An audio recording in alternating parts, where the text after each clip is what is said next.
over.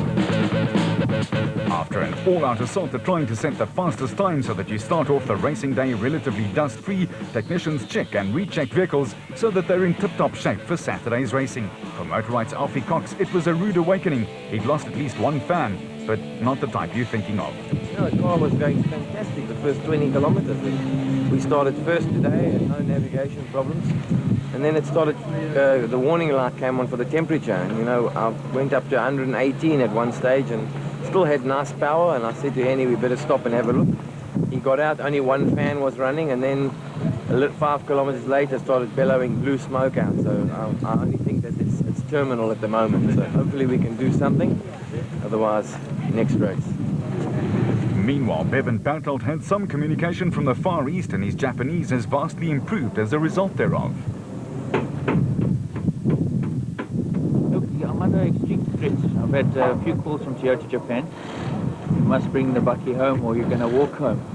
So, you know, it's very different. It really handles well from a Toyota's point of view. They've built an excellent car, you know. The Sandmasters have got a lot more travel, and I'm looking forward to the SP vehicle when it gets the travel, because I think we'll be able to give them a hell of a run, you know.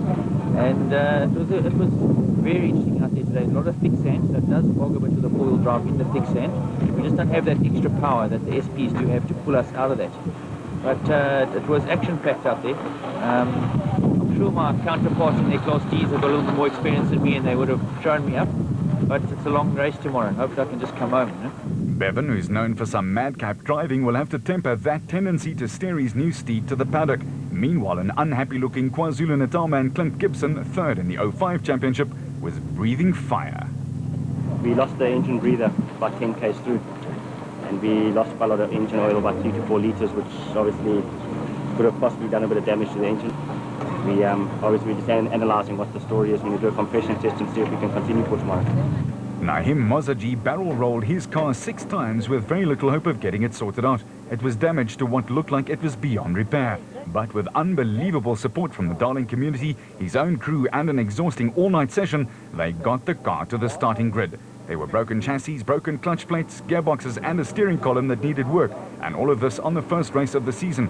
Guess it's all part of road racing. Go! The race may start and finish in Darling, but most of the actual route takes in the stunningly beautiful Eiserfontein, an unspoilt west coast town 80 kilometers from Cape Town. It's well known for its wildflowers in spring, its sharp clean air, and its annual visit from the world's humpback whales. The world-renowned 16-mile beach calls Eiserfontein home, and couple that with the fact that the area is a buffer zone of the West Coast Biosphere Reserve, and it's clear to see why the fauna and flora here is still like the Lord intended for it to be.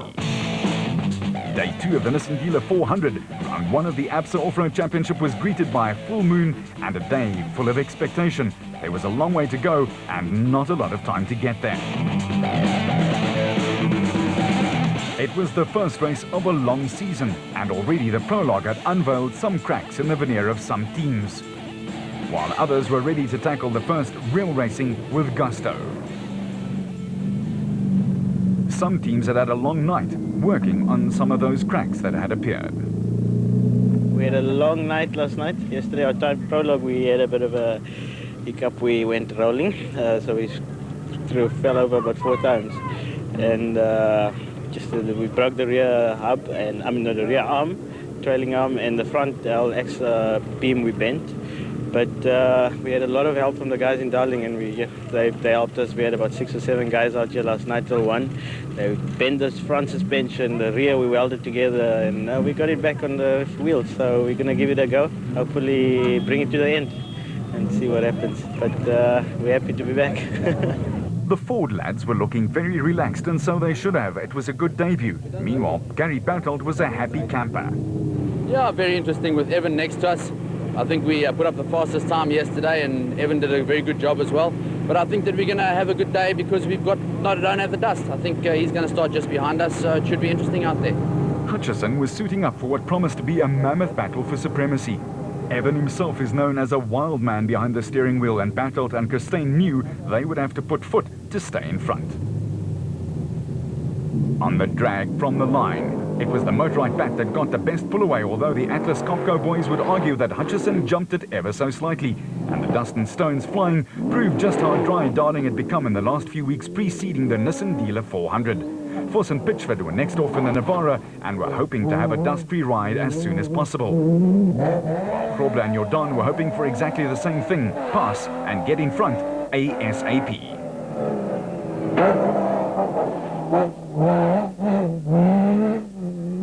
Woolridge and Scholtheimer took the first of the Ford Rangers away from the line. But they would all be chasing the screaming yellow Atlas Copco bat of Gary Bartelt and Henry Costain, who set off at a terrific pace.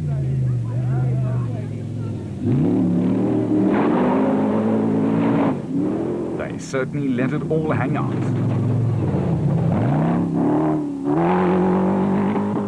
Voss and Pitchford are a very smooth combination, and both having been national champions, they know what it takes to succeed at the highest level.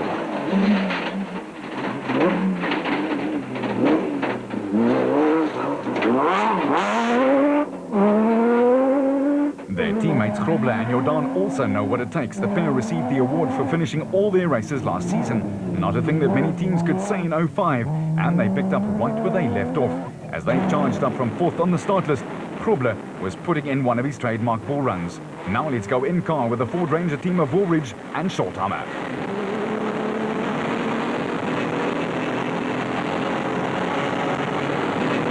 Impressive to say the least. They were well into the first of 3 laps over 125 k's and had sorted out all their teething problems. But the revelation of the race thus far had been Brandon Harkis. He'd had some much-needed sleep, and his car had also had a facelift with the appropriate Motorite branding, making it instantly recognizable. The man in the single-seater was definitely on a mission.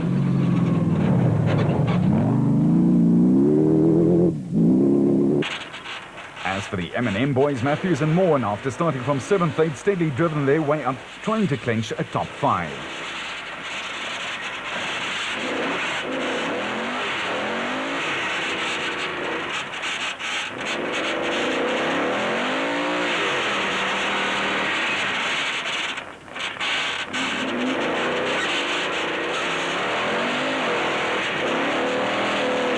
The Class A champs Terence Marsh and Michael Whitehouse in the Nashua Mobile Spec 1 bat were ultra steady like they'd been in 2005. It's clearly a strategy that works for them.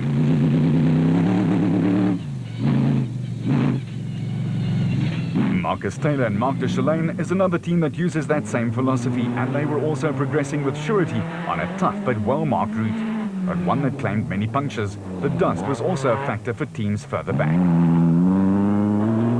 Richard Schilling and Chris Davies in their Plastotech Aceco also just picked up where they left off in 05 when they won the class championship, and after repairing a CV joint which broke during the prologue, they were as good as new again.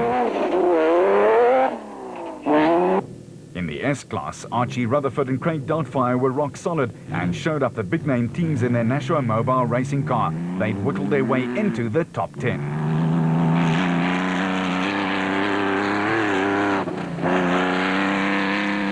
In the smaller Ford Ranger, Manfred Schroeder was, as always, Mr. Steady, with a new co-driver, Ward Huxtable, next to him. They did, however, have a litany of problems, from a broken side shaft, 60 k's into the first lap, to some serious flats, but they kept it going.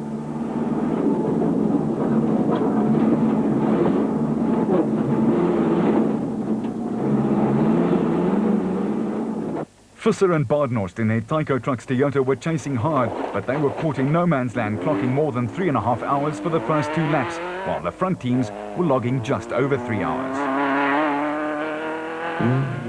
Best for side note and Johan de Bruin had started off in the 14th place and had to contend with a fair amount of dust, but they combined well to pass a whole host of cars. Even though they battled a loose CV joint, their first and second laps over 250 k's was super consistent. The Raysonics Nissan with Kutsia Labaskachny at the wheel and Johan Gerber shouting the route had an oil pipe come loose on the gearbox, but got it repaired and were off again.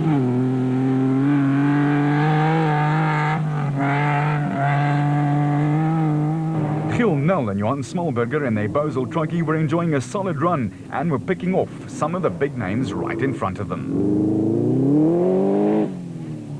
The water jump was one of the main attractions on the Darling route and brought thousands of locals out to see the spectacle. the Atlas Copco back plowed through it like it didn't exist. But the drive of the day certainly belonged to Hannes Grobler. He completed the first lap in a shade over 90 minutes and set off at exactly the same pace to complete number 2. The Nissan Navara 4-litre was like putty in his hands. The 3-time champ was taking no prisoners on the way into DSP, where he would get a short stop before they would go out again to nail down the last loop of 125 k's.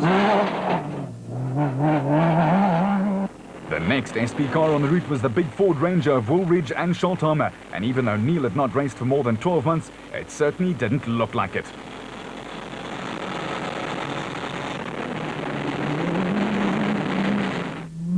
The twosome were making the Ford pits very happy with a solid performance.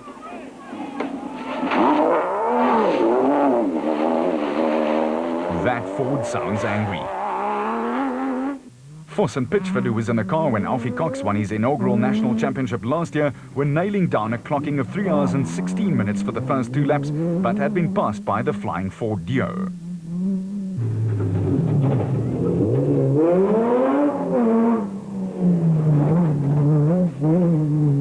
But frankly, all eyes were on this man, Brandon Harkis, son of the legendary late Arthur Harkis. The single-seater motorbike bat was performing beautifully, and even having to contend with the navigational and driving duties, he was passing left, right and centre, and he clocked 3 hours and 10 minutes for the first 2 laps. That was the second fastest clocking of the day.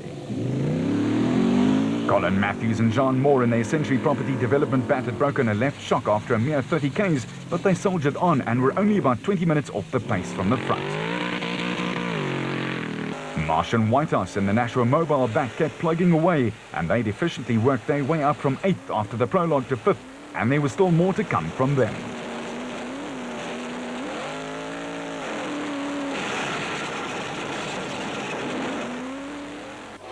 Despite this little stutter step from the other Nashua Mobile car, Rutherford and Doubtfire were in the thick of things and were like a terrier, teeth in, and wouldn't let go.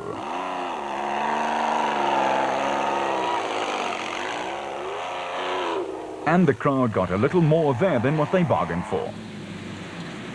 Schroeder and Huxtable's dramas continued unabatedly. In the second loop, they 2 flats at the same spot and broke a side shaft on each of the laps. The car was also starting to overheat. Other than that, everything was fine.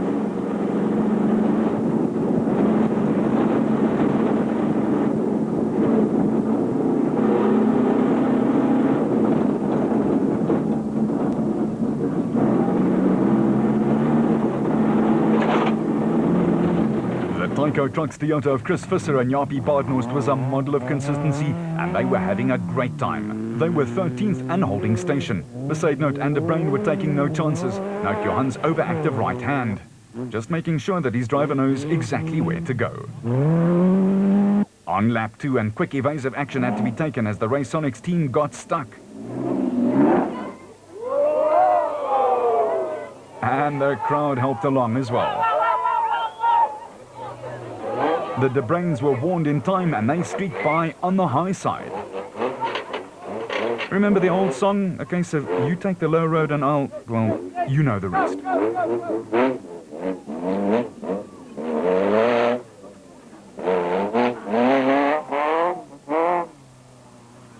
Shamir Variawa and VZ van Zyl were also not going to exchange pleasantries with Labuschagne and Gerber and set sail in the Total Ford Ranger. Ernest Corbett and Warwick Goosen in the second Century Properties bat were 21st after the prologue, but a super drive saw them climb steadily from that position. They were already into the top 15 and mowing down the cars ahead of them one by one. Nell and Smallberger were firmly settled just outside the top 10, but just couldn't break in. Arnold Duplessis and Johan Knox and their Nissan Hardbody were just not quick enough on the day due to overheating problems, and then, to make matters worse, they would suffer 3 flats on the third loop. Meanwhile, the Raysonics boys were still firmly stuck in the swimming pool. Johan and Etienne Besaidnout in their Redenko bat were 20th, but only had an eye on a finish.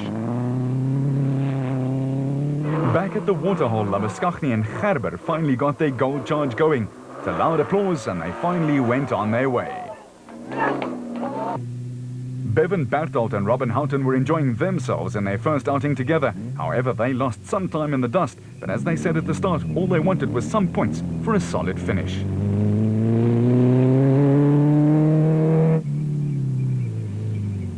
A17 car was James Kennelly, who was going at it full steam after placing 29th in the prologue.